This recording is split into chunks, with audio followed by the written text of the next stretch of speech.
हमारे देश की छोरी छोरों से कम है के इसी बात को सच साबित करने में लगी है 32 साल की जवान सहला राशिद खान। आज तक आप लोग सुनते आ रहे होंगे कि छोरियां छोरों से कम है क्या, चाहे आतंकवाद हो, टेरर फंडिंग हो या गुंडागर्दी हो, हर मामले में लड़कियां लड़कों को टक्कर दे रही है और कई बार लड़कियां लड़कों से आगे निकलती जा रही है। आइए आज हम बात करते हैं एक बाप बेटी के बीच छिड़ी घमासान के बारे में। चाचा जी के यूनिवर्सिटी जेएनयू की छात्रा सहला राशिद खान, जो सोशियोलॉजी से एमए करने के बाद पीएचडी कर रहे हैं, पता नहीं कब कंप्लीट होगा। आज इनके अब्बा जान पिताजी ने अपनी ही बेटी पर गंभीर आरोप लगाते हुए, अपने जान का खतरा बताते हुए मीडिया के सामने आकर अपनी बेटी का सारा पोल खोल के रख दिए। आइए सबसे पहले देखते हैं उनके पिताजी सहला राशिद खान अपनी बेटी के बारे में क्या बोल रहे हैं। जहाँ से भी, क्योंकि ये एनजीओज भी चलाती है, उन एनजीओज की भी इन्वेस्टिगेशन होनी चाहिए। अपने आप पता लग जाएगा कि पैसा कहाँ, और लीगल डॉक्यूमेंट्स में ये दिखा रही कि ये बेकार है, अनएम्प्लॉयड है, तो एक अनएम्प्लॉयड कहाँ तक खर्चा कर सकता है, तो उसकी तो जांच होनी चाहिए ना।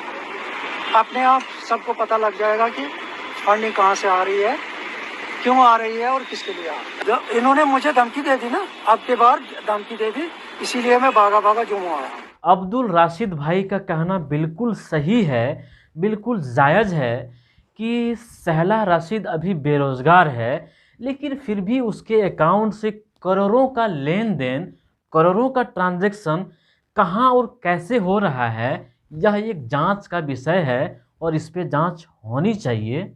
सहला के पिता अब्दुल भाई सहला पर टेरर फंडिंग और आतंकवाद जैसे गंभीर आरोप लगाते हैं, वहीं सहला अपने पिता पर डोमेस्टिक वायलेंस का आरोप लगाते हुए कहती हैं कि उनके सामने उनकी मां और छोटी बहन को उनके पिताजी क्रूरतापूर्वक मारते पीटते हैं और टॉर्चर करते हैं, गंदी गंदी गालियां देते हैं और मानसिक रूप से प्रताड़ना भी करते हैं। ये आरोप सहला अपने पिता पे लगाती हैं।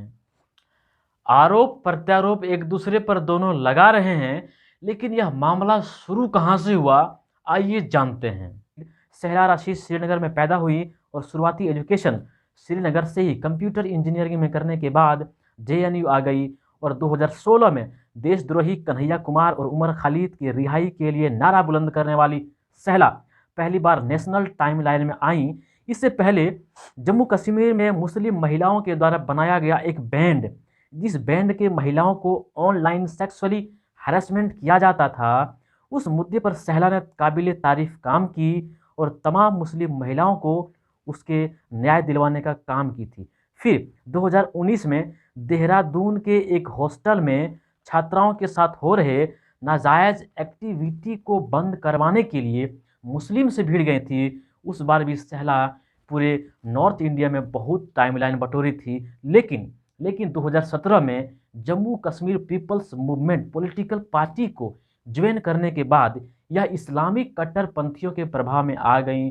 तब से इसके पिताजी और इसके बीच अनबन होने लगे, एक दूसरे के खिलाफ जाने लगे और आज मामला इतना बिगड़ गया है कि अपनी ही बेटी के खिलाफ आवाज़ बुलंद करने लगे हैं राशिद भाई। मैं अब्दुल भाई की भावनाओं को समझ सकता हूं और तमाम गार्जियंस को एक मैसेज देना चाहता हूं, एक संदेश देना चाहता हूं कि चिड़िया के खेत चुग जाने से पहले सावधान हो जाएं, सतर्क हो जाएं और वक्त रहते सही निर्णय लें। अपने बच्चे को किस रास्ते पर ले जाना है और किस रास्ते पर वो जा रहे हैं, इस पे वक्त रहते ठोस कदम उठाएं और सही दिशा में ले जाने का काम करें।